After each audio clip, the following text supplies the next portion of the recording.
Ibu menyinggung soal PIK ya, dan ramai sekali itu di media ya. Protes beberapa kelompok masyarakat, juga ada keluhan-keluhan masyarakat, terutama menyangkut alih fungsi lahan dan kemudian juga harga tanah itu. Itu di mana sumber masalahnya itu?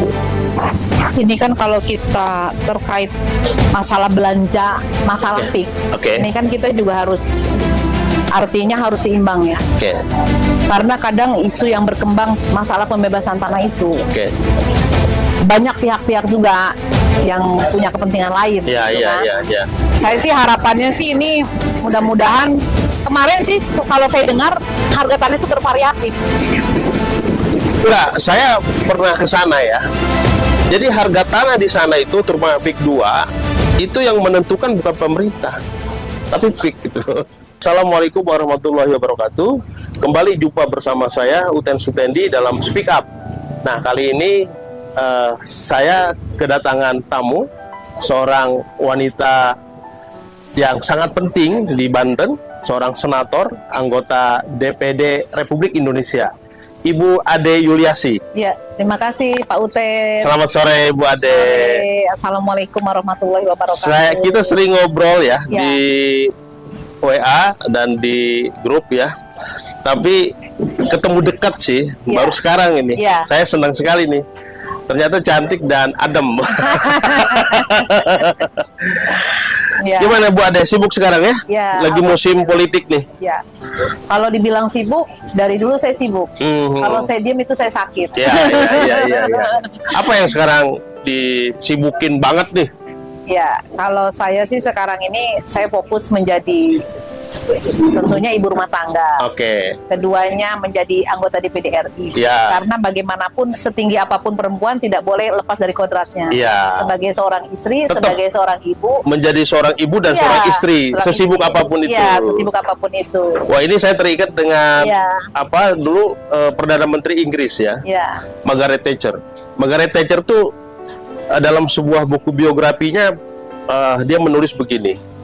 Sesibuk-sibuknya saya, di rumah saya adalah seorang istri.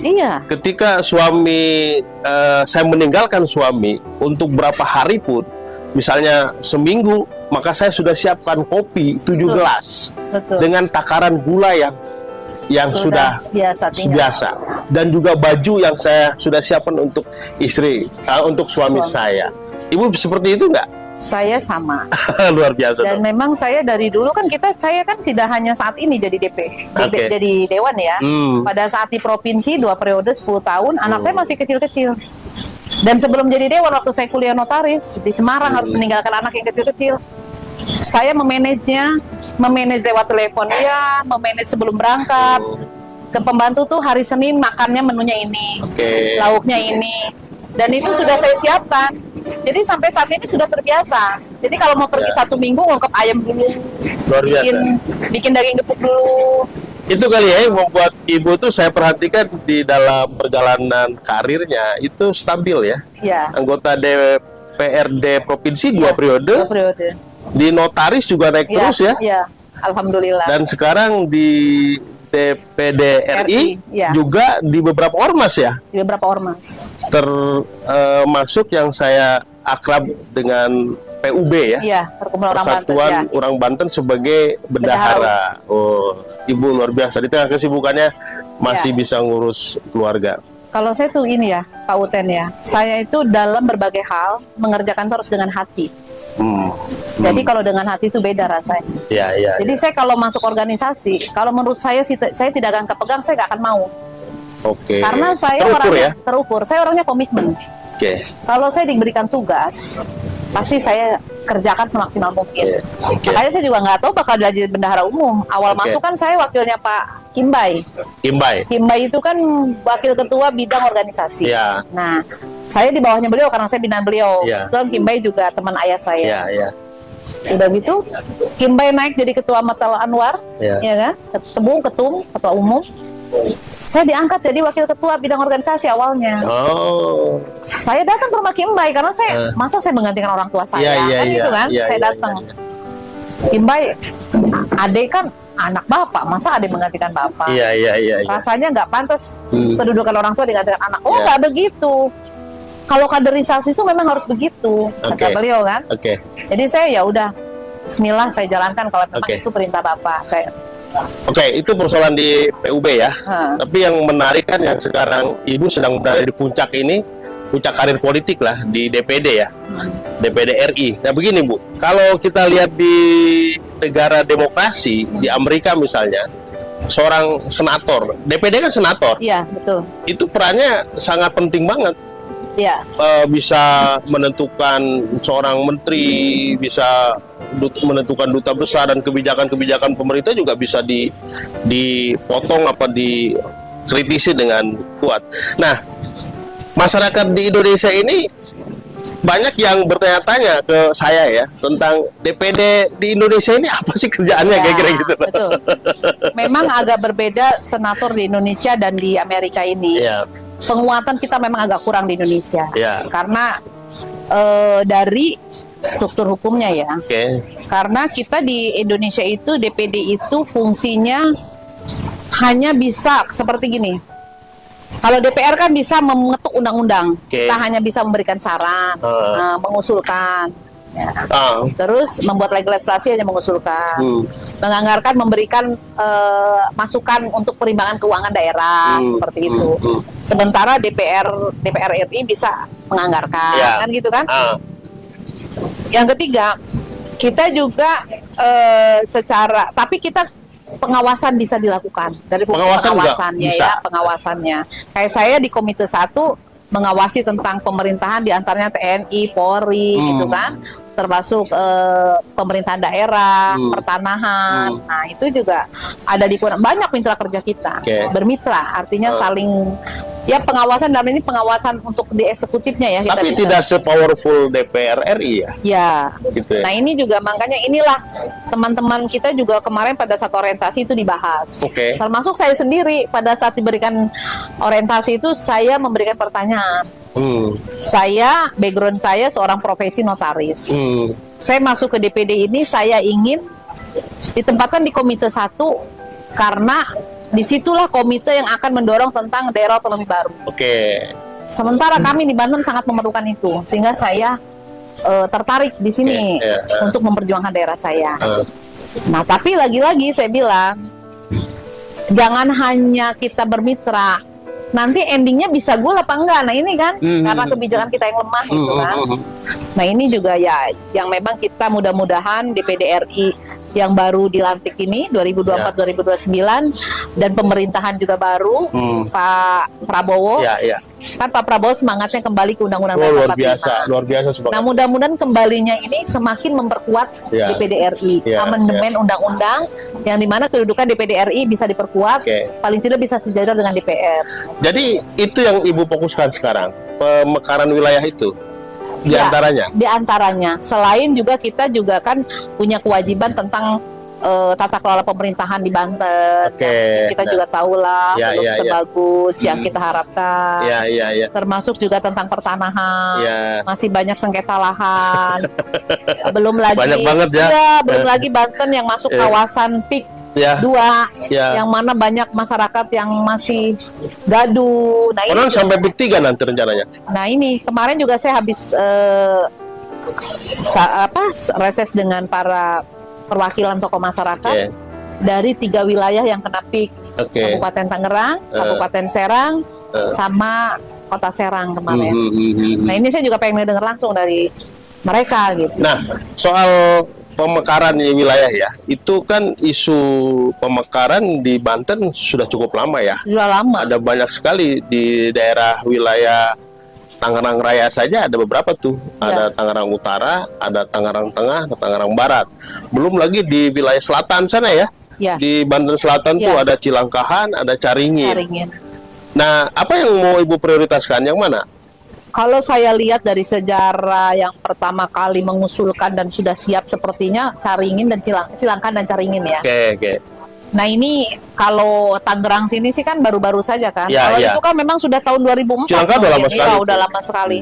Nah ini tapi sayangnya dari sejak 2004 2004 itu sampai dengan saya masuk pertama kali periode pertama di provinsi, itu saya sempat rapat dengan bakornya di fraksi saya. Tapi ya ini lagi-lagi pemekaran ini kadang ada kendala. Biasanya kendalanya satu, pemerintahan induknya mau nggak melepaskan. Kan itu ya. Kalau sekarang ini sih kayaknya Lebaknya sudah mau. Hanya saja lagi ada moratorium presiden. Presiden tidak bisa mengeluarkan daerah otonomi baru kan, yang zaman Pak Jokowi. Mudah-mudahan pendekatan politis dengan Pak Prabowo bisalah mengeluarkan moratorium untuk Banten. Kemarin Pak Jokowi hanya mengeluarkan untuk Papua, daerah baru Papua kan, pemekaran wilayah. Karena itu ada kekhususan katanya, karena kepulauan, ya kan? Jadi target Ibu bisa ya jalankan dalam waktu dekat ya? Mudah-mudahan bisa. Makanya saya ada kesempatan sekarang ini lagi turun ke Dapil dari tanggal 29 sampai dengan tanggal 17 apa 18. Saya manfaatkan untuk akan turun ke Cilahan. Saya mau turun, saya mau dengar sendiri dari masyarakatnya. Jangan sampai pemekaran ini hanya ada semangatnya di komunitas kecil saja, sementara semuanya belum siap. Tadi Ibu menyinggung soal PIK ya. Dan ramai sekali itu di media ya, protes beberapa kelompok masyarakat, juga ada keluhan-keluhan masyarakat, terutama menyangkut alih fungsi lahan dan kemudian juga harga tanah itu Bu. Itu di mana sumber masalahnya itu Bu? Ini kan kalau kita terkait masalah belanja, masalah PIK, ini kan kita juga artinya harus seimbang ya. Karena kadang isu yang berkembang masalah pembebasan tanah itu, banyak pihak-pihak juga yang punya kepentingan lain. Saya sih harapannya sih ini mudah-mudahan, kemarin sih kalau saya dengar harga tanah itu bervariatif. Enggak, saya pernah ke sana ya. Jadi harga tanah di sana itu terutama PIK 2 itu yang menentukan bukan pemerintah, tapi PIK gitu. Coba Ibu cek lagi deh. Nah, ini juga kan tadi kemarin saya sudah iya mereka itu jadi makanya saya juga bingung nih proyek strategi nasional tapi yang mengelola kan swasta gitu kan seperti itu kan. Betul. Nah swasta yang mengelola ini kaitannya ini Pondok Indah Kapuk. Nah, saya kemarin tanya pada orang yang mewakili dari beberapa tokoh di situ. Sebenarnya berapa sih di situ tanahnya variatif Bu. Di Kabupaten Serang yang non sertifikat ada yang 30.000, ada yang 50.000. 30.000. Ada juga yang 1.110.000. Ada yang paling depan itu 3 juta. Nah, kita juga kan nggak tahu. Jadi artinya ini masalah yang harus kita duduk bersama. Karena kalau saya lihat proyek strategi nasional itu ternyata SK Bupatinya pun tahun 2011 ya udah lama, bukan pada saat sekarang. Artinya kalau kita mau tahu jelas PSN ini seperti apa, proyek strategi nasional seperti apa, ya kita harus duduk bersama juga dengan kepala daerah masing-masing. Iya kan? Seperti apa sih risalahnya gitu loh. Tapi kesan saya untuk urusan PIK sepertinya pemerintah ini kurang, terutama di kabupaten ya, kurang berdaya gitu Bu. Nah itu ya kemarin juga dari masyarakat seperti itu. Malah bukan masalah pergantian lahan ya, kemarin yang saya dengar PIK ini sudah banyak memakan korban ya karena banyaknya melintas truk-truk besar sehingga terjadi kecelakaan lalu lintas, banyak orang meninggal. Belum lagi dari polusi udaranya, banyak orang yang sakit. Nah ini kan artinya dengan adanya saya di daerah, dengan ada reses ini ya tentu saja ini kan informasi yang sangat penting gitu loh, yang nanti kita angkat menjadi berita di nasional, di DPD akan kita sampaikan gitu. Mudah-mudahan ini cepat ada solusinya. Betul sih, pemerintahan itu tidak mungkin berjalan sendiri tanpa swasta juga enggak. Karena bagaimanapun berkembangnya suatu daerah pasti melibatkan swasta, Tapi kita juga jangan sampai masyarakat yang banyak dirugikan. Atau jangan sampai pemerintah kalah sama swasta. Nah, itu loh. Intinya kita ini pengennya sih swasta berjalan, pemerintah berjalan, pengguna manfaatnya masyarakat gitu loh. Ya kan gitu kan? Masyarakat ini harus dilibatkan, masyarakat harus ada manfaatnya. Ya kalau ganti uang, ganti rugi itu ganti untung, kata Pak Jokowi kan ganti untung. Itu ganti untung. Nah ini yang jadi dilema juga ya. Tapi kita memang harus hati-hati menyikapi hal ini. Betul. Karena biasanya kalau urusan tanah ada juga pihak-pihak lainnya juga kan di situ, dan kita juga.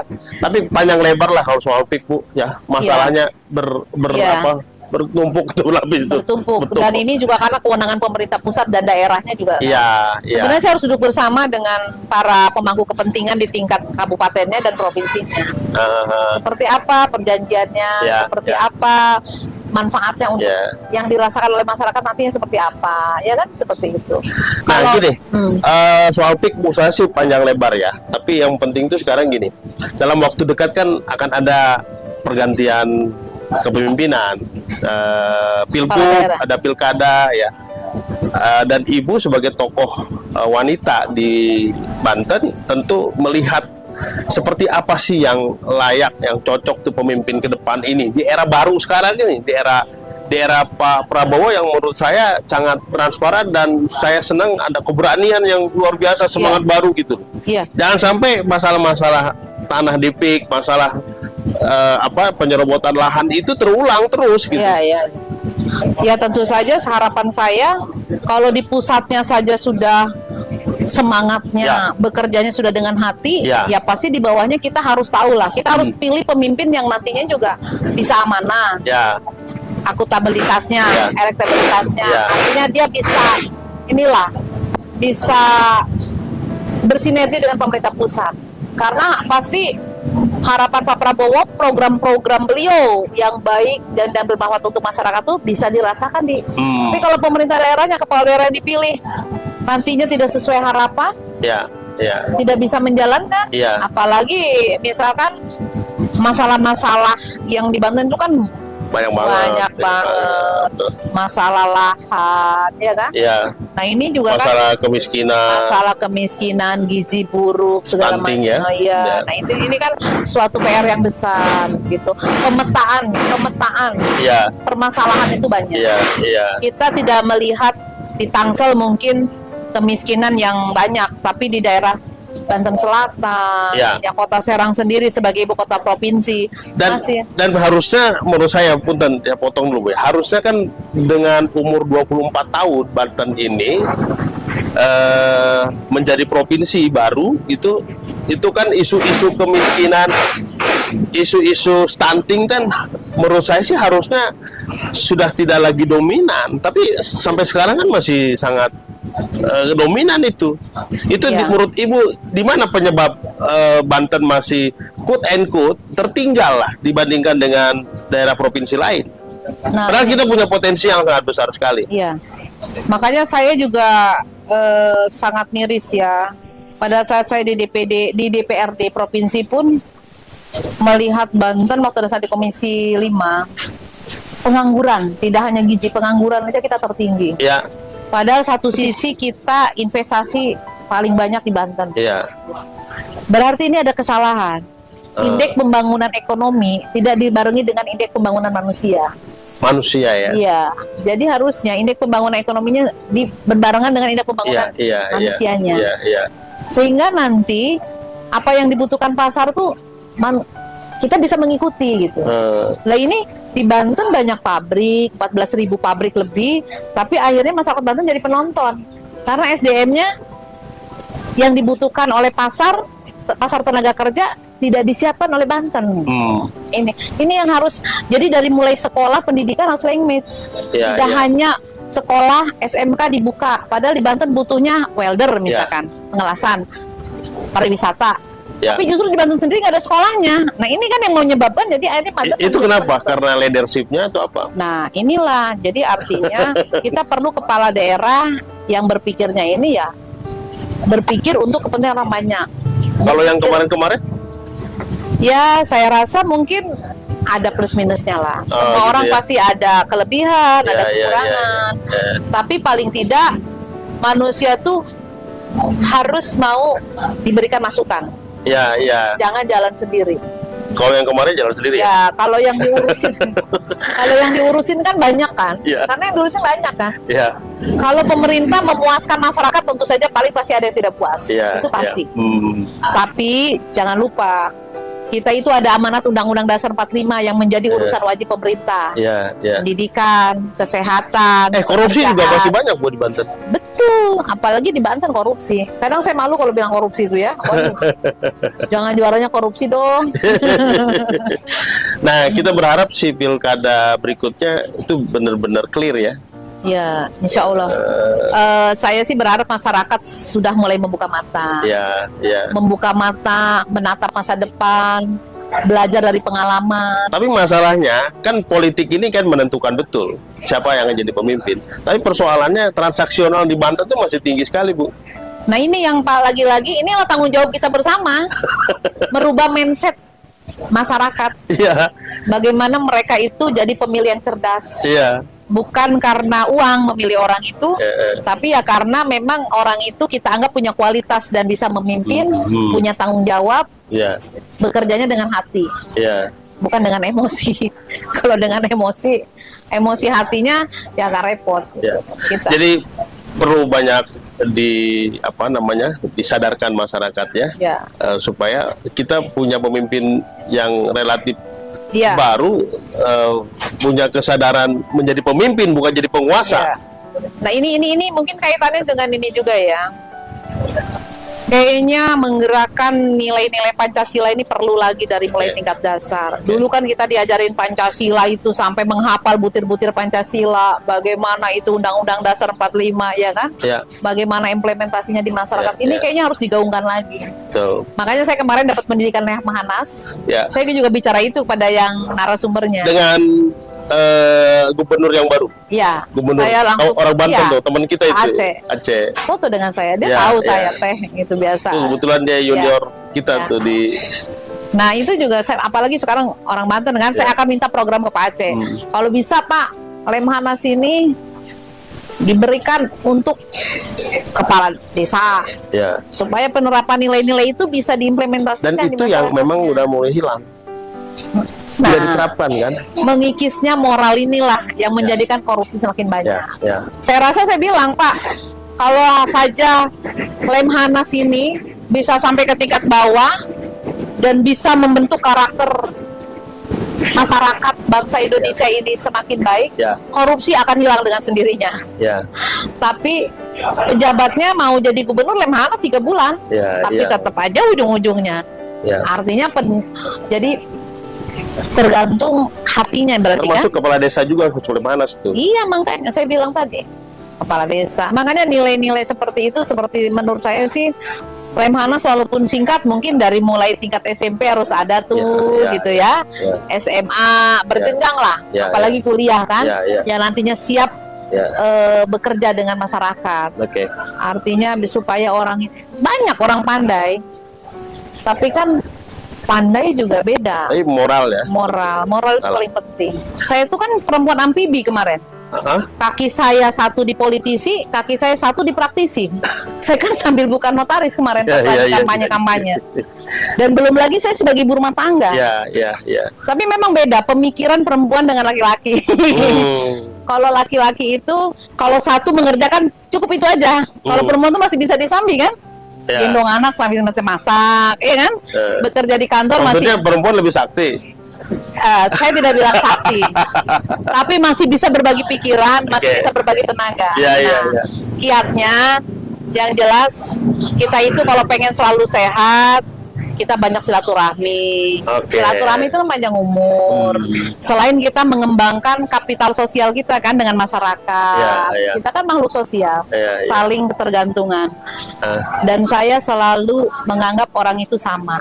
Dalam arti saya tidak pernah memilih-milih berteman.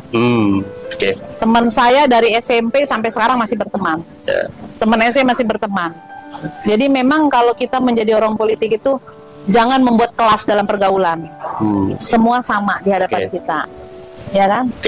Mungkin ada quote tertentu, untuk quote yang ibu suka, yang ibu bisa sampaikan apa? Menggambarkan karakter ibu.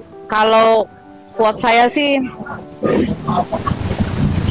Jadilah manusia yang memberikan manfaat untuk orang lain. Oke. Karena keberhasilan seseorang itu bukan dilihat dari pangkat dan jabatannya, tapi sudah seberapa banyak dia bermanfaat untuk orang lain. Oke, luar biasa. Bu Ade, terima kasih ya, Ya, sudah sama-sama. mau ngobrol dengan saya. Saya sangat senang sekali. Ya. Mudah-mudahan bermanfaat buat masyarakat. Demikian pemirsa di rumah dan di mana saja obrolan saya dengan Ibu Ade Yuliasi, seorang senator dari anggota DPD RI Dapil Banten. Sampai jumpa lagi bersama saya Uten Sutendi di podcast berikutnya. Assalamualaikum warahmatullahi wabarakatuh. Terima kasih. Assalamualaikum warahmatullahi wabarakatuh. Makasih Bu ya.